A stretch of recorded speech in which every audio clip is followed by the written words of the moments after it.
E aí galera, como é que vocês estão? Tudo bem? Tudo jóia? Como é que vocês estão? Vamos chegando, vamos convidando aí a galera, vamos convidando, vamos curtindo, vamos convidando todos os seguidores, vamos falar a respeito de bagatela própria versus bagatela imprópria. Tenho dois recados para dar para vocês. Bom, o primeiro recado que eu tenho para dar para vocês é que as inscrições do concurso da Polícia Militar do Estado de Goiás, que são 2.500 vagas, foi prorrogado para até o dia 7 de dezembro. Então, até o dia 7 de dezembro agora, você pode fazer inscrição para o concurso da Polícia Militar do Estado de Goiás, que será realizado no mês de janeiro. Então, corra lá, a banca é a FUNRIO. Concurso Delegado de Goiás. Concurso Delegado de Goiás, hoje o Joaquim Mesquita, ele assinou, né, para a Segplan, que vai ser publicado no Diário Oficial do Estado de Goiás de quarta-feira, o edital do concurso de delegado de Goiás, que será realizado da forma diferente que vem sendo realizados os concursos de delegado Brasil afora. O que acontece normalmente? A primeira fase é de manhã e a segunda fase é à tarde. Todo mundo faz, e todo mundo faz a segunda fase, né? Todo mundo que foi fazer a primeira fase de manhã acaba fazendo a segunda fase à tarde. Qual é o diferencial agora? Agora a primeira fase vai ser dia 5 de fevereiro, só a prova objetiva, né, de múltipla escolha. E lá para o dia 12 de março, então mais de um mês depois, é que vai ser realizada a segunda fase do concurso de delegado do Estado de Goiás. Então, Banca CESP, foi o CESP que fez o concurso de agente escrivão do Estado de Goiás. Vocês viram o nível, quem fez viu o nível de delegado, prova de agente escrivão, nível de delegado. Então você que vai vir para o Estado de Goiás fazer o concurso de delegado, que será realizado dia 5 de fevereiro, né? Hoje o Joaquim Mesquita ele assinou e agora quarta-feira vai ser divulgado o edital, né? Banca CESP, 5 de fevereiro é a primeira fase, 12 de março é a segunda. Inscrições da Polícia Militar foram prorrogadas até o dia 7 de dezembro. E agora convida aí todos os seguidores, compartilha aí a transmissão da live, que agora eu vou começar a jogar duro com vocês, viu, produção? Também vou falar do livro, mas lá no final. Agora vamos falar a respeito de bagatela própria para bagatela imprópria. Qual é a diferença da bagatela própria para a bagatela imprópria? Qual é a diferença? Vamos lá. Qual é a diferença da bagatela própria para a bagatela imprópria? E aí? Qual é a diferença? Bagatela própria para bagatela imprópria. Uma vai tratar do princípio da insignificância. Uma vai tratar a respeito do princípio da insignificância. Qual que vai tratar a respeito do princípio da insignificância? Bagatela própria ou a bagatela imprópria? E aí? A outra vai tratar a respeito do princípio da irrelevância penal.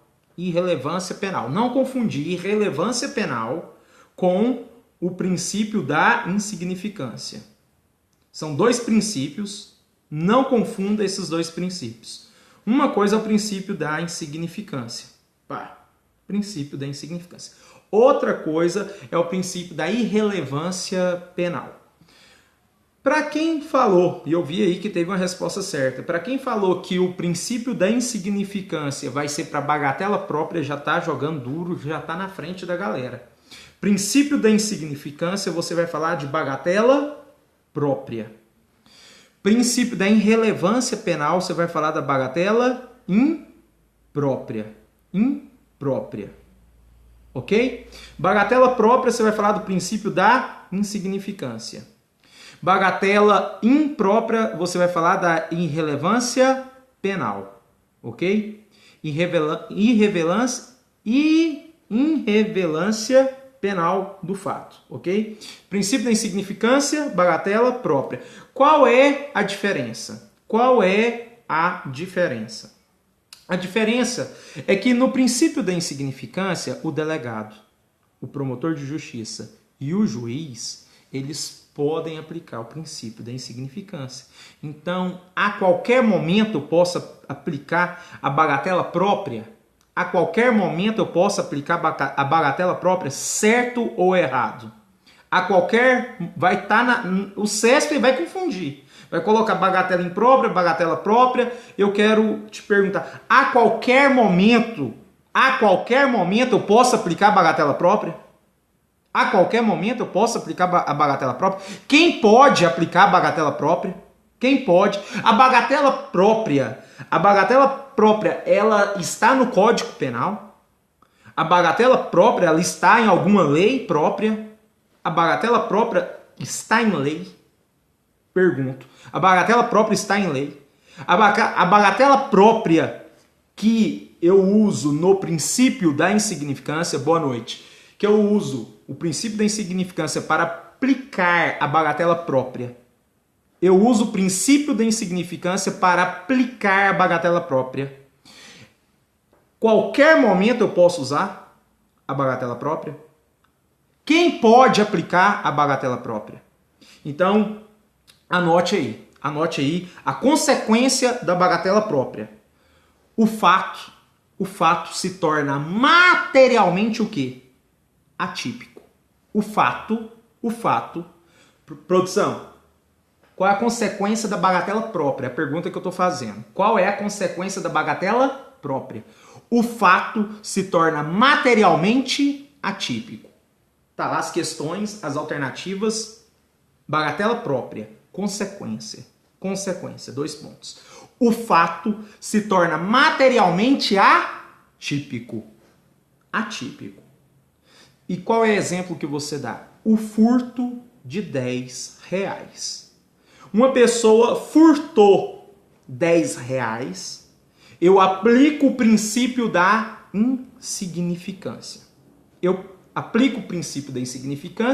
o princípio da insignificância nós temos de forma subjetiva e critérios objetivos. Temos os critérios subjetivos e os critérios objetivos.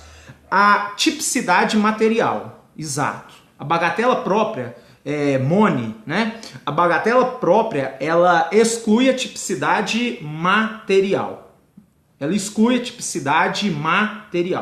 É uma consequência jurídica, deixa o fato materialmente atípico.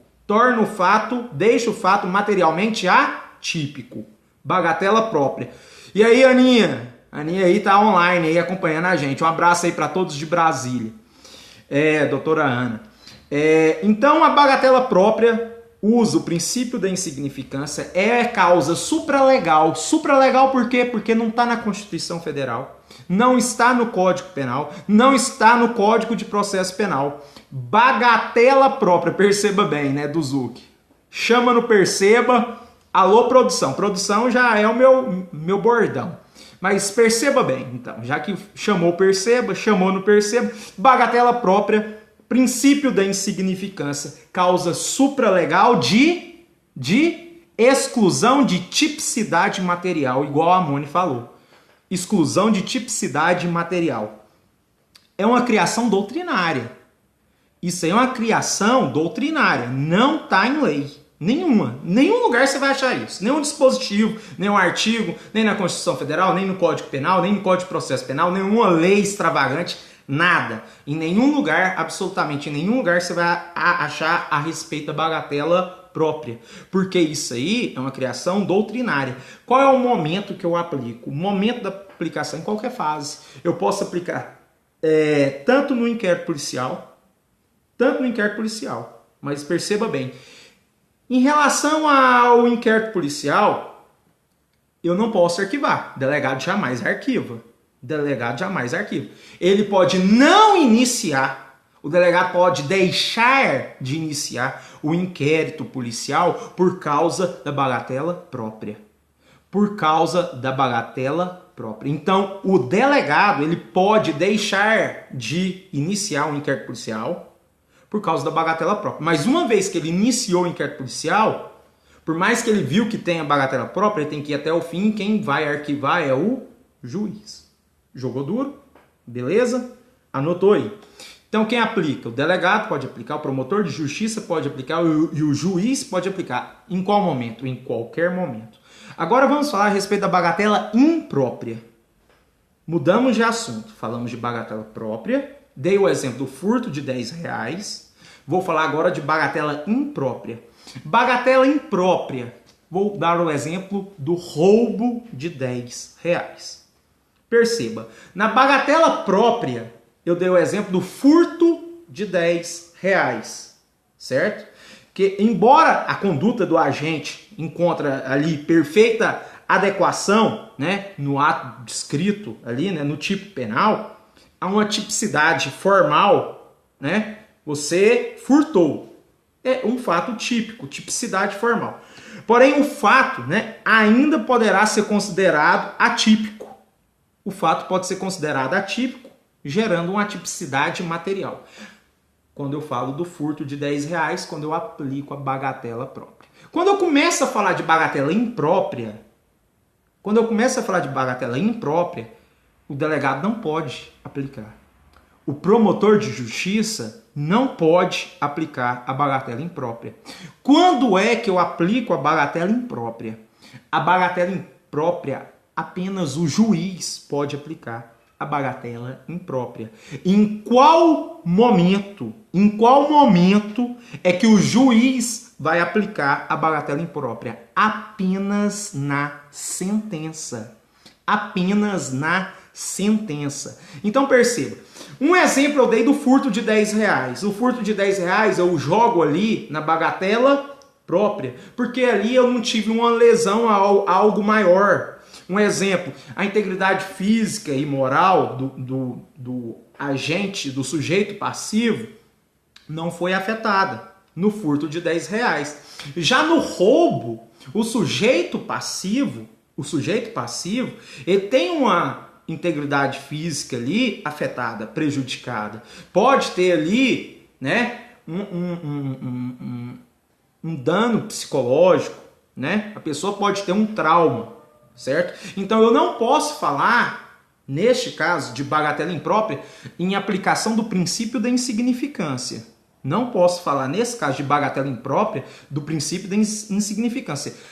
Princípio da insignificância eu só falo na bagatela própria. Estão vendo a diferença? Então, na bagatela imprópria, eu falo do roubo. O roubo já tem a violência, o roubo eu já tenho a grave ameaça. Nos dois, um é furto, outro é roubo. Tanto, o mesmo valor, R$10. O valor patrimonial foi o mesmo. Beleza. Vai dispensar a pena por quê, Moni? Dispensa a pena porque quando o juiz ali, né, está diante de diversos fatores a serem valorados, né? Porque lá no momento da sentença o juiz vai ver tudo que tem que ser valorado para fazer a dosimetria da pena, tudo mais.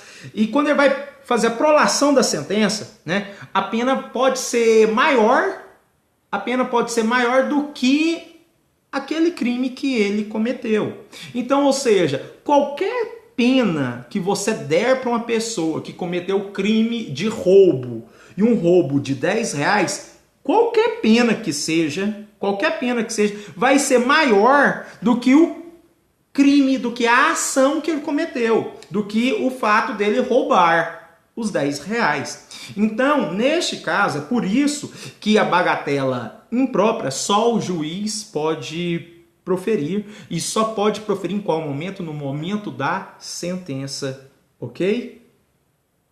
Produção, ok? Jogamos duro? Perfeitamente.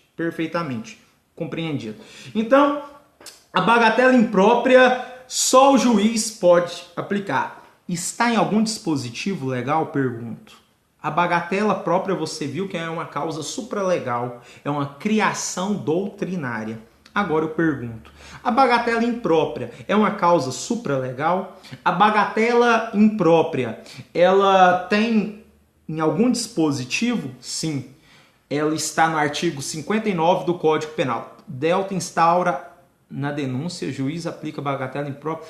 O delegado, ele não instaura denúncia, não. Denúncia é uma petição inicial aí do Ministério Público. Isso, do Ministério Público, exatamente.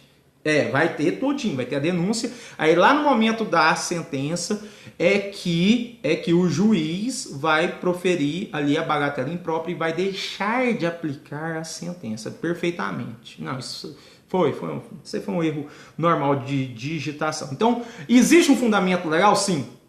Artigo 59 do Código Penal. A diferença. Bagatela própria não tem fundamentação legal. É uma criação doutrinária. Bagatela imprópria, existe sim uma fundamentação legal. Artigo 59 do Código Penal. Ok? Beleza? A consequência é que o juiz reconhece que a pena não deve ser aplicada e extingue a punibilidade do agente. O momento de aplicação, já falei, na sentença. Quem aplica somente o juiz. Bom, galera, a editora Y mandou eu falar, né? Eu sou o José Carlos Cardoso Ribeiro. Todos os meus vídeos estou subindo para o canal do YouTube. Qual é o nome do canal? Você vai lá no busca do YouTube, coloca José Carlos Cardoso Ribeiro. Colocou meu nome completo, José Carlos Cardoso Ribeiro, você se inscreva no meu canal, lá tem uma playlist de direito penal, mas não é só direito penal, é direito penal, processo penal, legislação penal especial, mais de 50 vídeos lá. E editora Imps, Manual de Processo Penal para Carreiras Policiais. Eu fiz esse livro em parceria com 2 delegados lá de Brasília, tá vendo aí? Manual de Processo Penal para Carreiras Policiais. É o único livro de carreiras policiais que trata a matéria de processo penal focado. Então, em vez de você ler um livro de 3.000 páginas, que isso é burrice, pra você fazer um concurso público, né? Pra você fazer um concurso público, você lê um livro de 3.000 páginas, depois tem que ler um livro de 900 páginas, depois um livro de 12. Não é o caminho. Não é o caminho. Então, você tem que ler focado. E a melhor coisa é resolver exercício. É resolver exercício. Então, você está numa guerra, você tem que ter a melhor estratégia.